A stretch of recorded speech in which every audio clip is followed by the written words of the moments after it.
Curtis, hey, I'm so happy to have you on the Be Loved podcast. Excited to be here. Thanks for having me. No problem. I'm particularly excited to interview you. I mean, I get excited with all my interviews. And I think one of the premises of this podcast is that the new church can be a lot of things, that it calls us in a lot of ways. And yet, if there's one thing that is consistent, it calls us to live our love in the world. And I just see you as someone who is living his love and just having some fun with it.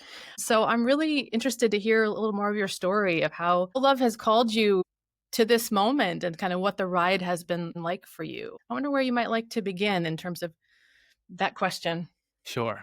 I think I'll start at the beginning. Well, I don't know Okay. exactly when the beginning is. I Sure. definitely, so if anyone's not familiar, what I do right now that she's talking about is I have a Swedenborgian YouTube channel that I've had since 2010. I started it actually a little bit before I started working with the Swedenborg Foundation, but since then I got picked up by the Swedenborg Foundation, and so I'm lucky to work with a great team of people here, and we have together made like more than 1,500 videos of just everything through every part of Swedenborg's writings. So why would you ever put yourself through that? It has to be some kind of love driving you. It's not like, oh, I want to get a lot of friends, or I want my friends from high school to think I'm cool. I'm going to start a Swedenborg YouTube channel. Yeah. So I think that I never thought that would be what I do for a living, is talk about religious kind of stuff. Even though like Swedenborg, people will say, well, maybe he's spiritual, he's not religious, but when you start, like, the books are like God, Jesus, the Bible, you can't avoid the religious category, heaven, angels. It's just like, so I never thought I would talk about religion kind of stuff in front of people. I remember, so when I first started working with the Swedenborg Foundation, they initially actually contracted me to help them with advertising heaven and hell on Facebook. So, okay, I guess there's just going to be a couple stories. It's the way that Providence brought me into this. Because again, like, there's no point in this story where I set out my 5-year plan and I was like, I'm going to go great. I thought I was going to I was going to school for biology, and I thought I would do like conservation. I'll go learn about animal ecosystems, and that's what I thought I was going to do.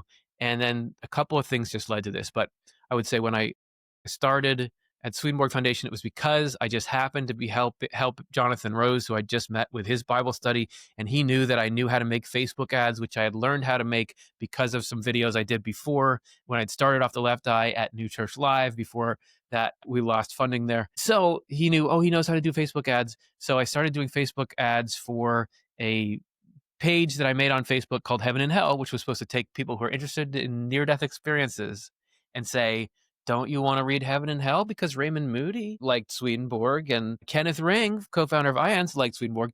But I remember the reason I'm telling you this story is when I made the Facebook page that was called Heaven and Hell, back then it sent out a notification. Curtis Childs created this page just as like a sort of a little post. And I was like, hope nobody saw that, because it's called Heaven and Hell. And everyone that I know on Facebook is like my friends from regular life. Like I've changed now. Like I love talking about Swedenborg and all the weird stuff that's in there publicly. So that's partially how I got here. Was you can like look behind and see Providence, but in a bunch of stuff I didn't think I would do this. But what did kind of push me more and more in that direction was I just couldn't leave the Swedenborg's writings alone because I needed help. It was mainly like mental health and difficulty of life, and I need something to help me with this. And I just got more and more interested in Swedenborg because it became more real to me, and I started seeing it as, this is actually describing like the mental landscape, and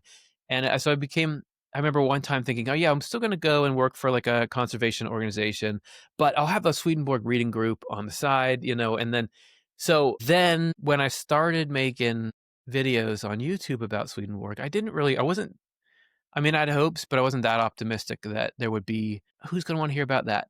You know what it's like. Sure. Being in the tell people about Swedenborg game. Mm-hmm. That's a tough game to be in.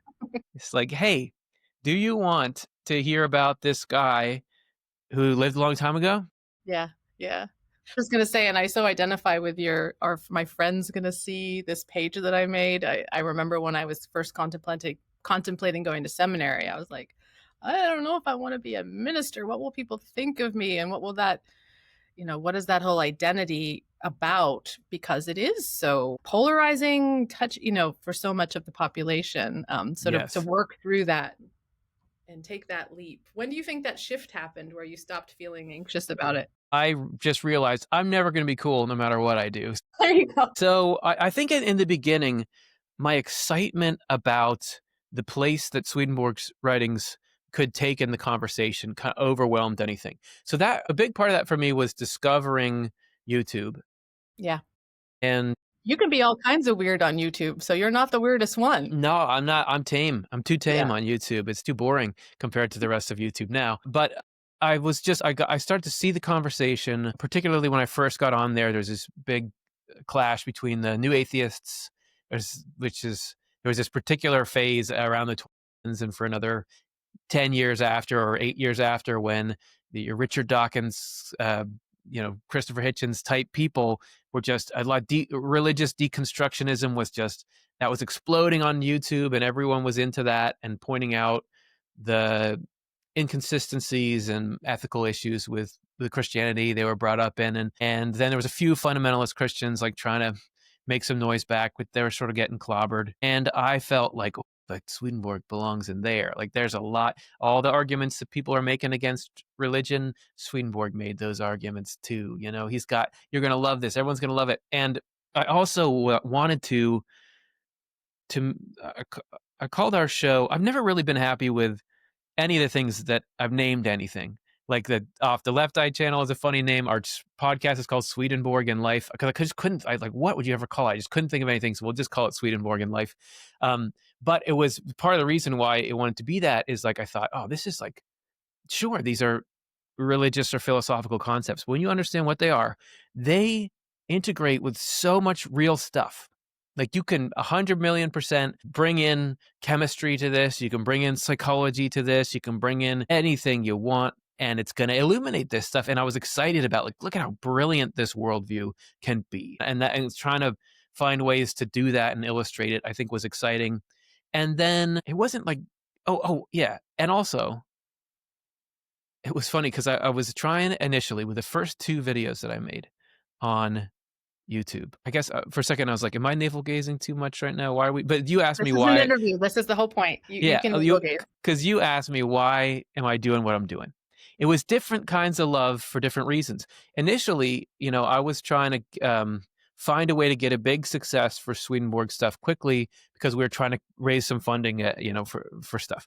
And so I'd seen on YouTube that there's these huge low production value videos get 6 million views for like a 5-minute PowerPoint slideshow about how God's not real and why God can't be real. I thought, we can do that. I can do that. So I made a video. My first 2 videos were arguing about whether or not God exists because that was like the cool thing to do back then. And those people were nice enough to share them on Facebook. That's the first one I ever put out.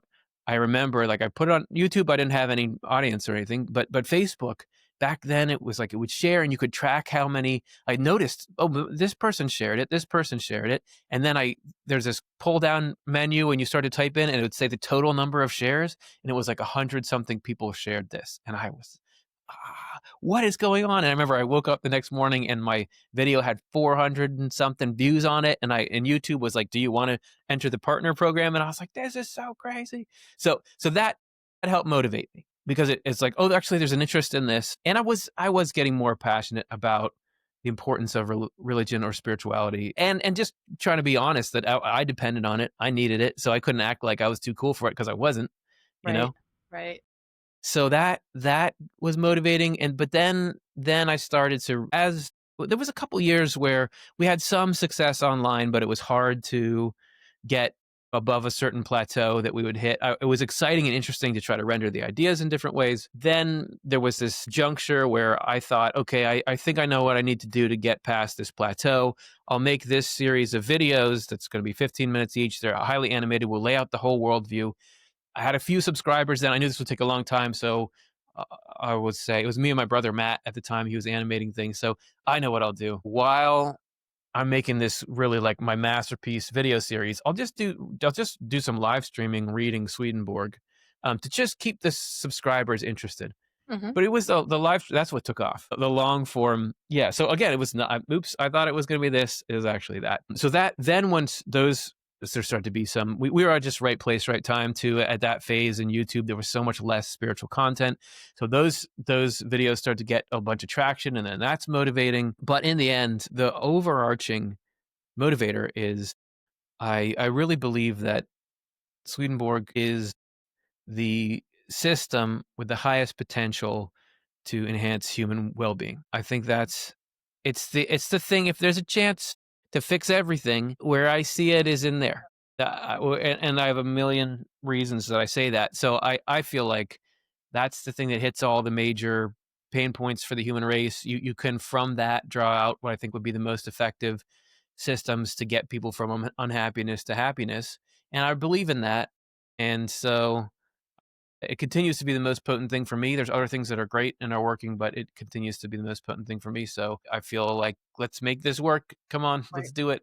It's worth your time. And I wonder, you're a child, which I'm assuming is a lineage within the general church. Is that correct? Have there been many Swedenborgians before Yeah, you? man. A little bit. Okay, so it depends, on a, as I understand, and I never looked into this, but as I understand it, on like some of my family history, it might go back like 8 generations. Okay. And so to that, I say, okay, yeah, well, that's part of why, I'm here on this earth is Well, like, that's one yeah, of my other theories with the church is that yes, we can get so much from Swedenborg's writings, and it's powerful, and it's doubly, triply, exponentially more powerful when we receive it from a human being who's living it and right. who's embodying it. And so I'm kind of curious how this lineage has formed you Yeah, in yeah, your life. okay. So who knows, but I have like some thoughts about it. I mean, Sure. Yeah. my grandfather was first generation on the other side. So I think I have sort of he was from Sweden, but in Estonia, and found that I have a mix. But I do think that, yeah, I was raised with Swedenborg being normal. Yeah. So when something's normal, you have this willingness to engage with it, that you'll race in there and fearlessly try to find the good in it. Um, I do think, well, it makes me feel like, yeah, well, every human race has got a lot of different people doing a lot of different things. I'm meant to be here doing this. This is That's right. that's what this little slice of human history was about, is we're trying to keep this thing going. I will say though that um, definitely having off the left eye has greatly increased my confidence in and passion for Swedenborg's material, because I wouldn't, if there was no reception to it online, I would probably be like, man, this is just great because I'm habituated to it, and I just like it because you got associations with it, and it's familiar, and that your mom and dad like it, or whatever. But to see online it have the same impact on far-flung strangers of all types Yeah. as it had on me, and I never would have predicted that it's not just some people thought, oh, that's interesting, but that it's become quite important for people, and it's changing their lives, and it's saving them from harming themselves, and it's helping them get through the worst losses and grief you can have, and it's unlocking things that in their mind that never made sense, is reconnecting them with something, and doing all this incredibly powerful stuff, and like all the time. That then I'm like, no, this is actually good. This is actually like independently verified, can be useful to a human being in any circumstance. Hmm. So to me, that's makes me much more gung ho about it, because Interesting. So if it yeah, was just your familial lineage, you might have questioned if that I was. yeah, well, yeah, because then well, how valuable is this and how real is it? If it's really real at the level which I think it's real, it should just resonate from the rooftops. It should be that there's that any human spirit could recognize it in the same way that I do. Yeah. Yeah. That's powerful. And when you think of those two populations, maybe like your ancestors and those who've been within this community for a long time, and then kind of the brand new human who's being exposed to it today, do you are they all resonating with the same stuff? Like, is there any part of this tradition that you were most formed in as a kid, or Have these new audiences taught you something new about Swedenborg? Something I've been surprised about is how much of a stomach for Swedenborg people have. I thought my first couple videos, very light on the Swedenborg. I would be like at the very end, I would try to say cool ideas in a cool way.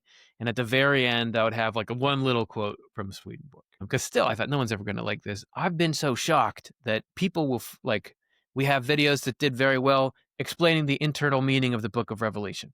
Yeah. We have Yeah. videos that did very well. That's like the 8 strangest places in the afterlife. We have videos that did very well about the Trinity from God, or the meaning of the Garden of Eden, or the ways music affects. Like people have gone everywhere with us, which is so nice because it was so hard to try to find the photogenic parts and just do those. I would say so. On one side, that's been awesome and fun.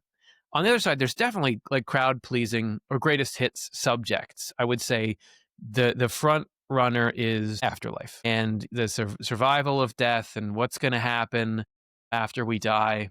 That's consistently that. I mean, that's people that are searching for, they lost someone or something, and they're looking for what's going on with them now. I would say that that's been the pathway through which I think the most people have come overall. It's not like a blowout, but that's the winner. So I guess that's no surprise. Yeah. That Heaven and Hell was Swedenborg's most famous book. I would say there's definitely been lately, there's a lot more interest in the Christian aspects of Swedenborg than there has been. When I came online in 2010, that's when we started the channel, there was really not that much interest, especially on YouTube, in Christianity. But that's way different now. I even read this book about it by a guy who used to run a debate show on YouTube that it's just changed. There's so many like Christian apologetics channels now with big followings, and people want to talk about theology. It's definitely has like become cool again. Yeah. And so that, which is the cool thing about Swedenborg, is like, okay, yeah, you're We interested. can go Okay, with that. great. Guess what? I got this whole set of books over here that we can do. So so, and this was even true before, but Jesus, like what's going on with Jesus, and how does he, how are you supposed to relate to Jesus, and what's Jesus like? There's meaning in there. And I've been pleasantly surprised by the internal meaning of the Bible stories. I wouldn't say it's always a home run, but you'll get people who are interested in that and are willing to entertain that thought. And then there's sort of another thing is like the kind of ethical clarity of Swedenborg. So there'd be a lot of people who come from a background where they're like, well, what does it make sense? God was going to send everyone to hell forever, and then he's mad at all of us, and then Jesus got sacrificed, and that doesn't make that's not nice. That's not good. And so to have what is hell, or the explanations that Swedenborg gives, which I feel like when they always get really, oh yeah, no, I get that. That's Mhm. uh-huh. Well, yeah, that makes sense. Of course it'd be like that. I do think there's some of that for people where they'll come in and see people have this longing for, I think there's a longing for the uniting of sacred ideas and exhale worthy ethics. Yeah, okay. That's great. So I do think that means something to people too. Yeah. Well, and you mentioned earlier on that you do this because you love it and it has been useful to you. Particularly you mentioned in regards to your mental health in terms of helping us to live with some degree of peace on the planet. Can you tell us a little bit about that? Yeah, so I would say it's funny, at the time of us taping this, I just had like my worst mental health thing I think I ever had, this over this summer. Okay. So I've had probably 4 major episodes in my life, but this summer I was it all started. I got a tumor growing in my thumbnail, and I didn't know what it was, but then I went to the dermatologist and they're like, oh, that we have to check if that's cancer, and I was like, because I have a daughter and a wife and a history of loss when I was younger, and like knowing what grief does to a human life. So I was like freaking out, but also I just have, I guess since I started having a family, I've had this fear of dying. Not like an afterlife, like I feel pretty confident that there's afterlife that's pretty great. Hmm. But the fear of like causing grief and leaving that chaos in my wake. So I went and got it tested, and it turned out it was benign. It's not something. But then I had Googled this article, which you should never do, which is like if you get more than one of those things, you may have this genetic condition. And I have like obsessive compulsive, and I just got so overwhelmed by that. And I'm just barely out the other side of that. It was just so bad. And in there, it's funny, in the beginning, you can't just religious yourself when you're doing mental health stuff. You can't do that. However, it does make an appearance at a certain point in the process, Mm. and an indispensable part, I think. So initially, oh man, I was just like barely hanging on, and I was just like having to like reach out and like find people I could talk to. Like, what if this happens? And so it was not my finest hour. And then but then like I started to work these different modalities in, and I had to learn like what I had, like what mental health thing I had. And then I was like, okay, there's this book that deals with OCD, and that's its whole thing of what that is. And then there's this, I started seeing this specialized therapist, and I had different, so like you got to do all that stuff. I got back on, I had gotten off, I'm on an antidepressant like Zoloft, but the generic, which I'd been on before since I had another episode Mhm. in 2020. I don't know if you remember 2020. I remember it very well. Yes. It was the same kind of thing. It was a different health concern, but it was the same fear. Like that's, I guess, my deepest fear. So it was like tugging on that. And so I'd started, but I'd been doing so great for so many years. I was like, I'm gonna get off that. I'm gonna get off that. And I was off for like 6 months, and then this thing happened.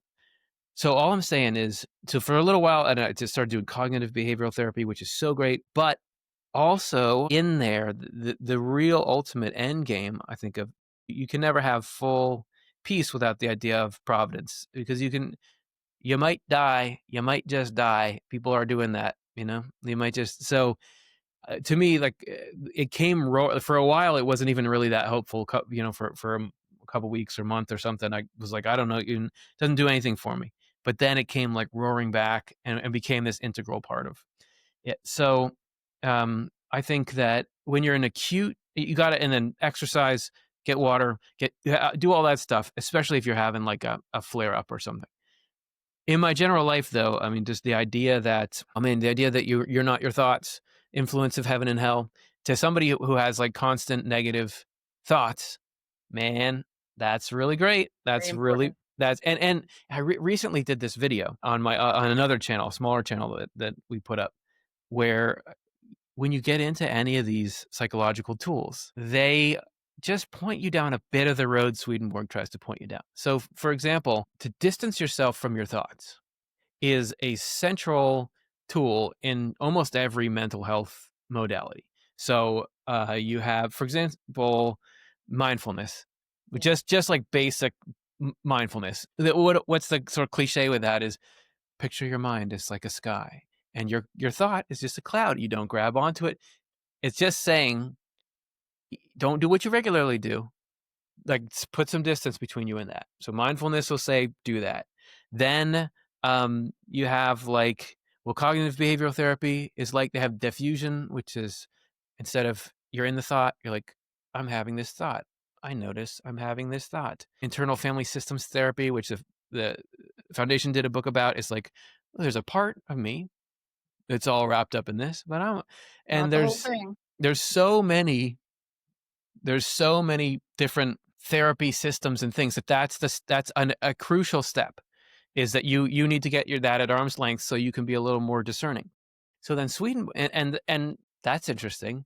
Like, you don't have to distance yourself from like the stuff your lymph nodes make, but for some reason it's good for you to distance yourself from your thoughts. You know, you don't have to like disown your hand, but you gotta like disown your thoughts a little bit. So why is that? And even within, like, there's this book called Brain Lock, which is sort of a pillar of treating obsessive compulsive. And in there, their sort of like central line is this woman who like learned about how OCD is this like brain disease, and she said, it's not me, it's my OCD. And that's like, they have this 4 steps. And this is again like the sort of pillar treatment of this concept. They made this up at UCLA, and it was, first step is relabel. So instead of you are in your fear, you're going to get cancer and die, which is what I was thinking is I'm having an obsession that I'm going to, and then you relabel, then you reassess and you say, why is this bothering me so much? Because I have this mental condition. This is a symptom of a disease. Instead, again, it's just pushing it away and pushing it away. And then you say, I'm not good. And the thing is, you're like, okay, the way to cure it, and this is across cognitive behavioral therapy, that everything is, you don't do what it tells you to do. That's it. You have to get it to a point where when it wants you to do that, you don't do it. You don't do it. So even in that book, like the guy, it's a secular book, obviously, but the guy will like say OCD is like a devil. And Mhm. and in the cognitive behavioral therapy, they'll be like, OCD is really tricky and really clever. It tries to get you here and there. Everybody knows there's something going on there. They want to like point you in that. And then Swedenborg comes along and says, oh yeah, there's this thing called perception, which that's the ultimate distancing, where he could see, hey, this is coming in. This is from heaven. I can see where that's coming. I can see how this is coming in from hell. And I would, do the ultimate kind of putting that at arm's length. And he just has this full explanation for why does that happen? Why does it exist? So you can't, this other stuff is more battle tested and they have a better system around it. But for me, ultimately, being able to stick that stuff into Swedenborg's bigger system. And then the belief in just like, all right, well, you hope the Lord will use me as his best for everyone. Those are a saying that my grandfather had when he was dying. Those ideas are, I think, sort of if you go up the Maslow's hierarchy of needs, those are the ultimate freedom ideas. Yeah, to accept the moment. I concur with you. For me, providence and recognizing that I exist beyond all of the fray in my brain, that I'm receiving life from a spiritual realm that's like pure and good and holy, that can act on my thoughts or on this craziness that's spinning around. It's incredibly useful. I sometimes wonder too if like that idea that Swedenborg explained so beautifully in his time has seeped into the culture and affected all these, schools of psychology, and so that we have these now techniques to be able to practically engage that idea. It does feel like there's a consistency in many ways. I love the new IFS book. I think it's so beautiful and it's so synchronous with the worldview that Swedenborg tells us about.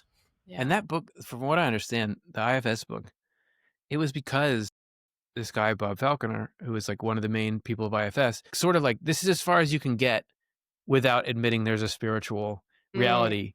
So I need to go farther. So I'm going to go with this Swedenborg thing. Which does feel like another threshold that we're at. And maybe this is the shift on YouTube, or, that there's a conversation that people are willing to have that at some point they weren't willing to have it. When I was an undergrad studying psychology, when I started to get interested in Swedenborg, I read Presence of Other Worlds by Wilson Van Dusen, got really interested in it, brought it to my psychology professor, and she was like, get out of my office. I don't want to talk about, are we going back to the dark ages? Like, she was just not willing to discuss spirituality because of the way that it had been perverted. It's, and I think a lot of, like you mentioned, the apologetics, like a lot of healing has happened where people are like, oh, maybe we don't have to throw everything out. Maybe there is a synthesis that can happen here. It does feel like a very fruitful time for Swedenborg because people are starting to think with more nuance about religion, spirituality, even ministry. And I think that's the other thing I love about your journey. You didn't get called to become a priest. You didn't follow the path of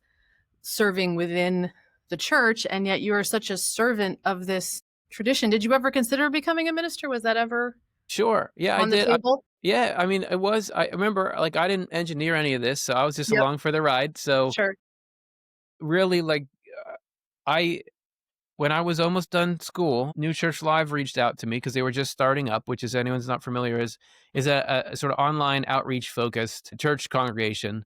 And I remember when I first got the call from them, and I was like, I don't think I would work for a church because I was still in that phase. But then, like, I saw a video that they were making, and it was clever and had like interesting graphics and things. It was just a little Christmas card that had like stop motion flashlights in it, and I thought, oh, they're trying to make this cool. They're trying to like really do this with excellence. That's great. And then I thought, all right. And I also knew I needed a job Sure. That's a factor. because that was coming up. I was in my last year of college, and that was starting to be like, oh, I really going to have a job. And I flew down as part of this sort of recruitment process there was like a Christian mega church, high tech place in Georgia that they were studying. And I was so excited when I went there. I just was like, wow, this is such an amazing, powerful engine because I never seen anything like that, like a mega church. And I also was like, oof, the doctrine here, man, this is not very good. But think if you put Swedenborg into something like this. So I was so excited with it. And so I didn't really have an opportunity then. I was going right into the to New Church Live, and I was actually working on their I was running eventually running, but so first just working on their kids program because that's what they had, and they thought I'd be good for that, and I was like, okay, great. So then that just kind of led one thing to another. There was a time I remember, yeah, talking to some people because I was thinking about, oh, maybe I should go try to be a minister, because I knew that I didn't know much. I just knew like, oh yeah, I like the writings and also when you're a minister, you do counseling, and I thought that was fun, but I don't remember. I don't remember chronologically when that was. It never got that serious. So I just kind of happened to be where I was here, and I did like just the immediacy of YouTube and starting that right away. And yeah, there's something cool to just the not for profit, this sort of presentation style I felt like was right for the time it was in, you know. So I don't have like an opposition to it to ministry. I just think I kind of ended up where I ended up, and so all right, I'll keep doing this till it doesn't work anymore. Yeah, yeah. Well, and I love it because I think that I mean, at this time, there's a lot of ministry isn't always functioning well. Congregations are struggling. There's a lot of change that's needed within these organizations and these structures, and we don't quite know what that change is going to be. And I keep having this belief that, well, God will tell us. God is going to call us, and God's going to call us, and we know not which way. And it feels like that has happened for you in this particular way, that you couldn't have been trained in this in any kind of particular institution. You had to be scrappy, and you must have a love for video making. Is that also something you I enjoy? think so. I don't know how much more I loved it than anyone of my cohort. When we were young, my friends and I would make videos. They would be silly, and we'd try to animate them. I remember when my friend Dustin got an editing machine that was so hard to use that we barely ever used it. But we would try to we have all these videos. So I think everybody did that. But no, I was in that, and I guess looking back, there was a couple of class projects in high school and college that I made videos for, and I enjoyed that. So it's sort of in the middle. Yeah, I'd done some of that. I remember the first couple times talking into a camera for videos, did not like it one bit. I knew that you needed to do it. I would think I was more interested in that's how you reach people. It was so awkward and so grinding to try to make my first couple talking head videos, but then I started to get used to it, and then I started to enjoy it. And I do love communicating ideas, and I do like video, the power of video to deliver information in a really fun way. So I had some of that, but I think not. I wasn't somebody who anyone could have seen a million miles away. Oh, this guy's gonna make video stuff. Mm-hmm. But I had enough of a baseline, and I don't even think that I think I did just enough of it that I could combine it with Swedenborg, and that's what made us unique, is that we were, at least initially, there's not that many people back in 2010 doing Swedenborg online, so we were right place there, right time. Listening to you and hearing about your kind of excitement visiting the mega church, and it sounds like there is something in you that just sort of enjoys creation and enjoys maybe a challenge, or maybe a wow, that could be. So I can sort of see your interest in video making, and then that there really was a niche, that Swedenborg wasn't really very well known and wasn't out there on the internet. So it seems like there was just a perfect coming together of forces. And I like hearing that you didn't enjoy making your first few videos, because I feel called to it, but I struggle with it. And so there is a combination of seeing that niche, wanting to step into it. That doesn't mean you're just going to have free flowing joy and pleasure every step of the way. There are challenges to face. Yeah, well, and I think the good news is, now I've been doing it for 15 years, and I still don't have free flowing joy. That's a good reminder. That's something to look forward to if you make videos. I think that making videos, part of the reason why I want to encourage people like you that are trying to make any kind of Swedenborg related video content, is It's so important to do because that's where the conversation is. And I guess I wouldn't exclude any other sort of online content, audio podcasts, sure. A lot, but most podcasts have a video element with them too. That's just what we got to do. We being anyone who wants people to learn about Swedenborg, because that's the battle for attention is there. So it's so important, and wouldn't wish that lifestyle on my worst enemy. Mm, Of just like the grind of like, I got to keep doing this, and you always feel like, am I any good at this? Can I even like do this at all? I was just thinking the other day, I was like, I just don't think I can do YouTube one bit. I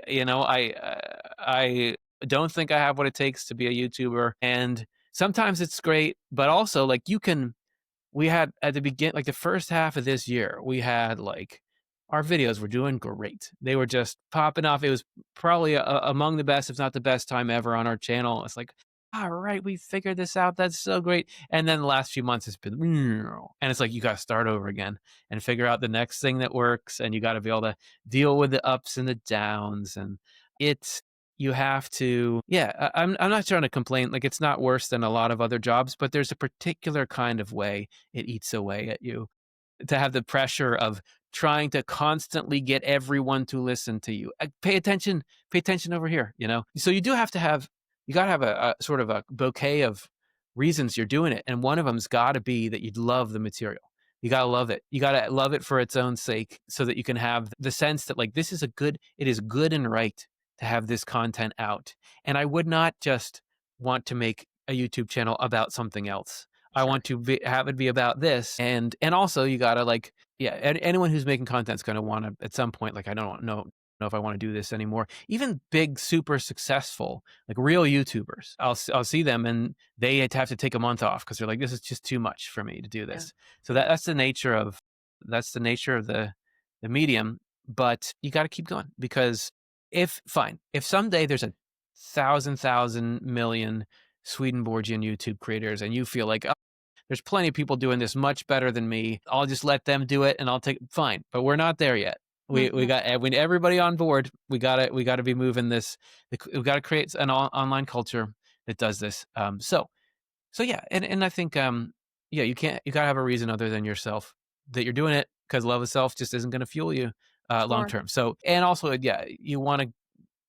This is good that we're having this conversation, because every time you do, you get reminded of why you love doing it, and also you kind of trade ideas. And so what I'm trying to say is, you need a culture. You need a culture to keep this stuff relevant and keep you motivated and interested. But it is pretty awesome when it works. And the cool thing about YouTube is, yeah, you make your videos, and one from 3 years ago can start getting views, and Mhm. you're like, great, that's out there, and you never know who's getting impacted, but people definitely are. And is that what gives you that sense of encouragement to keep going? Kind of recognizing that people are viewing it, recognizing that are there other things you're enjoying about this role that you're playing that keep you going? Yes. Well, I just am very convicted that this is the cause I want to be involved with, the Swedenborg cause. And I continue to need and love and find value, and find more respect for the Swedenborg content. I think if that was lacking, if I was starting to grow stale on it, that would be hard, but it's not even close. Like, I feel like it's as potent, more potent than ever. So that really helps. Having a team that I'm working with at Swedenborg Foundation, obviously, if it was just me, I don't know where I probably would have got nowhere, and probably would have stopped a long time ago. So it's, you gotta have whoever your network is. But yeah, I mean, it's a dream job for me. Absolutely, I would never try to act like I don't have this great, so fun to be able to do exactly what I want to do. So I enjoy that. I enjoy trying to get something started. Like, I want to start a fire burning that's going to go out even beyond what we're doing, and try to stoke interest in Swedenborg. So I like that, and I also like, okay, what's the next way that we can tell this? How can you find a place this could be interesting? Where can Swedenborg cross over with something that's going to drive interest? So I think, and I don't know, like might be a strong word, but I still have the challenge of like, how do you make this interesting?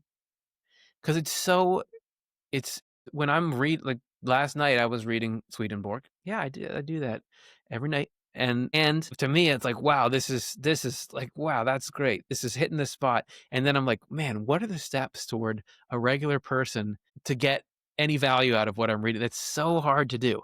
It's so hard to figure out. Yet you're so doing it. And I'm curious about your process when you do read. Is it a team effort? Do you pitch ideas off each other?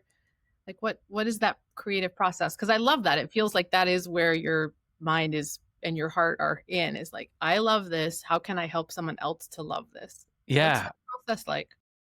So it's been so many different things over the course of our channel. Like, again, yeah, we've had so many different phases of our programming. We sort of kept the name Swedenborgian Life on whatever our main podcast is, but there's been so many. We did recently, though, we did one called Life After Death. There's been so many different ways we do it. And that's been because, our team has changed, but also the trends on YouTube has changed, but also things get stale. Your audience has already seen this, so you got to change. The current iteration that we do, the main thing we'll do is a hour and a half long podcast once a week, and we've been doing that I think for a year now. And that process is my mom will write the episode. Well, so my mom is on our team. She's been there since she was one of the first people I got on there because I was getting so many comments on like Facebook and other places, and I was trying to answer them all. And then she was just like going online, and because she loves Swedenborg, and so she was going and talking to the people online. And I was like, oh, whenever she answers one, I'm like, that's great. I would have answered it like that, or that's a great answer. I don't need to respond to that comment. She already got it. And so I was eventually like, hey, can you come and help me do that? So anyway, but she's been a key part of our team. And so what happens now is she and Chris is our head of marketing, they will find like, what's the things we should talk about? So we try to get a sense, and you never know. You always guess, and you think people will like this, but then they don't. You don't think they'll like this, and then they do. You try your best, but we'll come up with some topic or title. Come up with a title, and then my mom will go through in this format. She'll go through and pick out a couple pages of Swedenborg quotes. I will breeze through them, peruse them a bit. Just like, and sometimes she'll want help like shortening them, but sometimes it just comes right to me. I'll send them to Jonathan. He'll look them over, but we try not to script it too much. We'll get together, Jonathan and I, or whoever we'll have other guests join us, and then we'll record it. We'll just sit there in the morning for it's like 3 hours and record this hour and a half podcast, and that's how it works. There's been many different things. There's times when we were scripting out full episodes, and we shoot little inserts, and maybe we'll get back to that soon. Maybe the pendulum is swinging back that way soon, but. There was a time when we sort of rotated head writers for shows. So it'd be myself, Karin, and Chelsea Odner, who's now running the publishing program. We would each sort of be head writer for the show, and then it would go through a review, and then the production team would take it over, and we'd film the assets and everything. There's times when, times when we would just go serially through the book Heaven and Hell, so we'd kind of know what each one, but we'd come up with gimmicks and things, and we had this sort of like little set of map and figurines so people could keep track of where in the Heaven and Hell these things are happening. There's a time that we were doing shorts where I would just do a YouTube short. So the short is just a 1 minute video that's vertically shot. Everyone probably knows that by now, but I was a slow adopter of social media and YouTube and everything. So to me, I've never been like, oh, I'm on the cutting edge of social media. So where shorts just started to do good for us. Like I would just walk around and just have some little line from Swedenborg, and I'd read it to the camera, and then they started to get a lot of views. And so every morning I would come up with an idea for a short. I'd say it to one of the guys in the studio, and we'd shoot some little thing with like here's an explanation with a magnet and filings, or and every day we'd get a bunch of views on this short, and that was super fun. But then the shorts thing, for whatever reason, sort of died out. And so then we switched. And that's about when we switched to the podcast. So you have to try to react to things. So it's rotated and changed, but generally it's a mix of like, what do we think is going to be popular, and what are we passionate about? What's an idea that we can get into and really explain what in a way we think people are going to be excited about. Well, I love hearing the flexibility and the shifting, because I think that's one thing about being the new church is you got to be flexible, and it's tricky with big stone churches and liturgies and church boards to be flexible.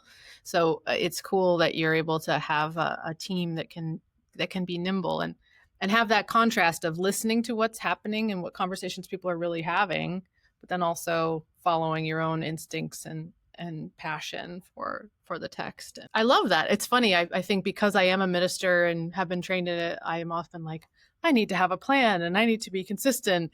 And there's a place for that, but then also to be willing to pivot. That feels like really good advice to be Yeah. to be open to the movement of providence, which I'm guessing is often twisting and turning, and maybe more and more these days. Yeah. I think there's like a tension to manage, as they say, between being too rigid and thrashing too much. Yeah. So you can, and sometimes we've done this. We've done like everything wrong over the years that you can't. We've figured out all the ways not to do it. You can just thrash around too much, and you're like, well, this video didn't do well, so let's change our whole thing. And especially if you have a complicated video process with other people involved, very That's tough. But also, it's just like then your audience doesn't know what to find and who. So we tried to say like how long until you pivot? How long until you can tell there's a problem? And what's the right pivot to make? Yeah, you know, there you never know. You just try to do it, and you do an okay job. You do an yeah. okay job at it, You and that's keep the both best of you can those do. in mind. You don't want to veer too Yeah, far in one or the other direction. Yeah. exactly. Yeah, you don't want to. You want to have a little confidence in what you're doing, Hmm. and it's about the right plan. Like I'm taking a course right now on how to do YouTube better, and So they YouTube's been around long enough that there are courses on how to oh use man, there YouTube sure better. are. Yep. So we're trying this one, Okay. but they've got a system but the system really incorporates what you've already talked about. It's like it's just like there's a couple areas that you need clarity on, like who's your audience and this kind of stuff. But then it's like you plan and you'd execute, but then you analyze and then you pivot. So you're kind of doing both. Like you have your structure and your plan, but you know how to look for what's going right or wrong about it. And then you definitely have to change to keep up with that. So I don't know. I'm not all the way through the course yet. I don't know if it's going to work, but that to me also seems like the balance of what you're talking about. Yeah. Yeah. Well, and as I branch out in creating something new, I'm very aware of, okay, it's good to create something new, but you also got to create something. You got to create a structure. You got to have a plan and a place and so that people can find you and so that there can be that exchange and that community. Well, that's all needed. It's all needed. Well, we've almost been talking for an hour. Before we end, where are you in a pivot time? Are you in a learning time? What's next for Curtis Childs? Yeah, I think I'm in a pivot time. Yeah. I thought I'd never have to pivot again after we started the podcast. It's like, all right, we finally figured it out. But yeah, I feel like I'm in a pivot time, and I think we're in a pivot time. We're starting to try to. There's a couple ways we're pivoting. One just personally, I feel like, all right, I've got to try to focus more time on being a good communicator. But there's a number of things I'll do in the organization, which is all great. But it's really hard to make good content, and I think you really got to be able to focus on that. So I'm trying to find more ways to align my time with that because you can't just coast on that, or you're not gonna be good enough at it. So I'm trying to do that. And we're looking for, as an organization, we're like, all right, how do we tap into expertise? So how do we, learn from the best to see if we can continue to stay ahead in the increasingly competitive YouTube landscape?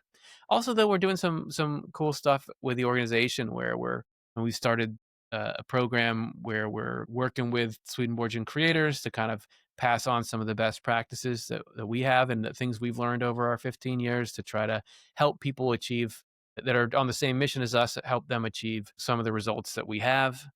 So that's cool and new. We're doing more with events and things where we're trying to pull people into a sort of a final physical experience, and then hopefully, yeah, we'll get some more in depth working with other Swedenborgian organizations. So feels like there's a bit of a pivot, and I do think we'll try a couple new things in the videos at some point, just sort of depending on what we learn. So I do feel kind of like, okay, there's a renewed sense of energy around that. But you never know. I'm saying right now that I'm in pivot time. We'll see where, check back in a year. I'll tell you what actually happened. Well, I like that you started that your pivot time was to focus on being a good communicator, which feels like a pivot, but not a new direction. Maybe just a renewing your initial impetus to I want to communicate this with the world, and then maybe keep that central as things grow around you. Yeah. Well, we're so appreciative of all you're doing to help Swedenborg become a household name and bring this into the world so that we can do our thing and be a part of this new church that is descending. And we're just trying to be there to hold it when it shows up. So thank you so much, Curtis. This has been a great conversation. Totally fun. Thank you for having me on. Thanks everybody for watching, and keep watching and supporting Sage, and like make sure you comment on her videos and give a thumbs up to her videos, because that matters. You just got to do it. Just got to remember to check those every time. It matters. We can support each other, and I really appreciate you lighting that path. Sure thing.